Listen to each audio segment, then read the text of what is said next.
Inside Out 2 was packed with many new things we never got to see on the screen, many new locations, incredibly epic scenes, and a total of 18 new emotions were cut. So why don't we explore all the incredible deleted scenes from Inside Out 2? Did you know that Inside Out 2 was gonna have a completely terrifying scene? Based on the concept art we have for the movie, we can see that in the darkest depths of Riley's mind, there are some very scary creatures. In one image, we can see Joy spotting a creature with very bright eyes in the distance. This creature also appears to be much larger compared to the other emotions. But when she gets closer, she realizes there are terrifying shadows that twist and turn in a very disturbing way as they chase her. And wow, just looking at these images makes you wonder how they were gonna include them in the movie. The thing is, friends, we don't really know what these terrifying creatures are, but we speculate that they might be linked to Riley's deep dark secret. Perhaps these creatures are other secrets that Riley has. They might come from a specific place that wasn't shown in the movie. They could also be bad thoughts that Riley has had over time. Thoughts like hating her parents, being jealous of someone else, or something as simple as hating the neighbor's dog. But what seems more logical is that these are actually Riley's fears, and this makes a lot of sense if we connect it with the movie's plot. Riley experiences a lot of anxiety about things that terrify her. She thinks she's not good enough, that she'll end up alone, and that no one will wanna be her friend. Maybe these fears and things like arachnophobia, fear of heights, or losing her family are how they are represented inside Riley's mind. And speaking of dark characters, we need to discuss this image here. According to the description we have, these two starry heads might represent an abstract thought. I don't see how they could have included this in the movie, since in the first Inside Out, the emotions reach the abstract tunnel, and we didn't see any other characters there, but it's a very interesting concept to consider. What other meaning could you find for these two heads within Riley's mind? And something that we all would have loved to see in the movie is new locations within Riley's mind. So far we already know Riley's mind map based on the first movie, but this map is nothing compared to what gradually forms as Riley grows up. For example, we have the amazing Puberty Park, where we can see the emotional roller coaster. You know, when you're a teenager and suddenly you're happy but also sad. Then you start laughing but you don't know why you begin crying. They also showed us the general map of the Puberty Park. It seems that you have to get to this park by boat, right along the River of Consciousness. As you enter the park, you'd find the mood swings, which of course would cause Riley's mood to change drastically. From there they show us other attractions that were designed in the early stages of creating this park, but the rides and attractions that were gonna be official had very detailed designs, and they are quite interesting. For example, we have the Bone Stretcher, the Growing Pains, the Hall of Distorted Mirrors, where of course reflections look uglier than they really are, or more handsome than they actually are. There was also the Hormone Hell, the Pressure Cooker, and the Horror House of Parental Harassment. Definitely, we all would have loved to explore the Puberty Park. I think this park is such a great idea that it's very likely we'll see it in Inside Out 3, or maybe in the upcoming series that will air on Disney+. We also have the Valley of Epiphanies, where emotions may have gone to solve the problem of how to remove anxiety from Riley's control center. It seems like a lake where the emotions can go to reflect and ask themselves questions to have epiphanies. Then we have Popularity Island, which reminds me a lot of Mount Crushmore. Maybe this is where Riley keeps the people she thinks are the most popular. She might have ideas of how these people would act, and from that she could learn how to act to be accepted. Perhaps this island was gonna be used when Riley wanted to be accepted by the Firehawks. But something that makes us think a lot about how Riley's mind works is this other concept art, which seems to show how joy and the other emotions reach the limit of consciousness. Does this mean there's nothing beyond the limit of Riley's mind? Or are there other things to find beyond the limit of consciousness? What happens if you cross it? Is this where we find madness? What if someone dares to cross it, and everything inside Riley's mind starts to break down, causing, I don't know, maybe a mental imbalance?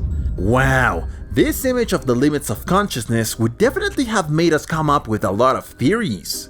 But it's not the only crazy thing they decided to cut from Inside Out 2. The next piece of concept art shows us something much more elaborate inside Riley's mind. Some of you may have wondered how Riley makes decisions, and for this there must be good and bad ideas, right? Well, the next piece of art presents that, a classification of Riley's ideas into good and bad. It seems like the good ideas form some kind of chain connected to each other, and it's possible that this forms a reasonable thought inside Riley, and I suppose the bad ideas also have their own place. And the places that were removed don't stop there, folks. We also have Procrastination Land. You know, when someone enters puberty, we'll look for any excuse to do nothing and leave the tasks or responsibilities for later. And from what we saw in the movie, Riley was a very active girl and always looked for something to do. So maybe that's why they decided to remove Procrastination Land. There's also the market of good and bad ideas. Honestly, I don't see how this place could function in the movie, but it'll have been interesting to see.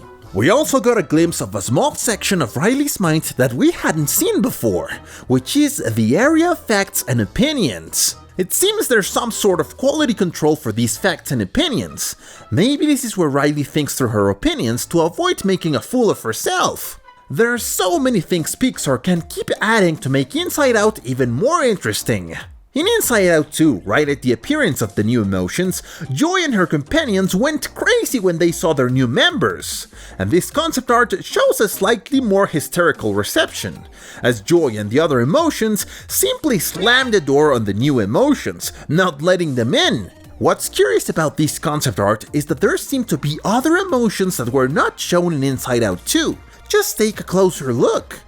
And since we're on this topic, it's time to mention the other emotions and characters that were cut from the movie. This concept art does not make it clear what emotion this character might be, but if you ask me, based on how it's dressed and the way it looks, I'm almost sure it's curiosity. Although, well, we know curiosity is not an emotion, but it's part of the mind. We also saw these little characters that would occupy the place of little impulses within Riley's mind. We didn't get to see them in Inside Out 2, but they seem like a good joke to include somewhere in Inside Out 3. Now let's talk about some characters who would probably be the funniest in all of Inside Out. It seems they were planning to add the gang of brain farts. And for those who are not familiar with this term, it refers to maladaptive changes in brain activity. You know, those silly things that suddenly happen to us, or things we do that don't make any sense. This gang would undoubtedly be a great comic element they could consider adding later in a third Inside Out movie. How funny would it be to see Riley trying to brush her hair with a toothbrush, or accidentally calling her teacher Mom? And something that became very clear in the deleted scenes is that at some point in the movie, the characters were gonna travel on a boat. But guess who the boat belonged to? None other than the brain farts. Maybe this implies that the brain farts roam around Riley's mind, causing her problems. And perhaps it was thanks to them that the emotions could travel to the Valley of Epiphany and from there to the Puberty Park. In this next piece of art, we have three characters who at first glance seem pretty dark. I don't think they're positive emotions at all. The first character with the long blue hair could undoubtedly be depression, while the woman with green hair was confirmed to be humiliation. And to top it all off, the eerie figure at the bottom definitely seems to represent Riley's worst nightmares. These three characters form the perfect trio of negativity. And in fact, that was one of the reasons they were not included in Inside Out 2, but we might see them at some point. The next emotion, which is quite negative, is taken very seriously, and I'm talking about jealousy. She has the appearance of a very arrogant and confident woman. She even wears a suit and has an extravagant hairstyle. Jealousy might not have been necessary for Inside Out 2 because we already had envy. And let's not deny that the little green one did a great job representing her emotion, and jealousy wouldn't have had many scenarios to be represented. Maybe in a possible third movie, we'll finally see Riley feeling jealousy. Maybe because someone else gets the attention from her boyfriend? For that, we'll have to wait. Meanwhile, let's talk about these emotions that we ultimately didn't get to see. They are hope, guilt, awe, irritability, suspicion, rebellion, and the curious Schadenfreude. All of these are totally available to be recycled in a new Inside Out movie. Comment on which ones you'd like to see. And for the next deleted scenes, we'll have to wait a bit for the DVD version to come out. But guys, they've already given us hints about what we'll see in these scenes that were cut from the movie. For example, they'll show us what inspired Riley to repress Bluffy and Lance. We think maybe it was a conversation she had with friends about her favorite characters, and maybe she was the most childish with these characters, so she felt cringe and decided to repress them. The other scene is related to the beginning of the movie, where we'll see Riley singing a song for a school audition. The next scene could have been just as intense and interesting as the scene where anxiety loses control, but it could have become quite cruel. We would see Riley enjoying a pool party, but anxiety takes over, turning into an even more negative emotion, self-loathing. As a result, Riley ends up hurting herself with her thoughts. And one of the last deleted scenes that will be shown on this DVD is about Riley playing Never Have I Ever with girls older than her. Maybe with the Firehawks, causing her mind to collapse, and everything ends up very badly for Riley. This was probably where Riley's deep dark secret was created. And to finish the video, there's a scene that was meant to appear in the movie, but unfortunately had to be cut due to time constraints. It was a very funny scene where Riley and her friends were joyful celebrating in a pizzeria because they won a game. It's one of those scenes where the characters do all sorts of funny and entertaining things. It was a very sweet scene according to an interview, but we don't know if it'll be on the DVD version. But tell us guys, what's your favorite deleted scene? We'll read you in the comments.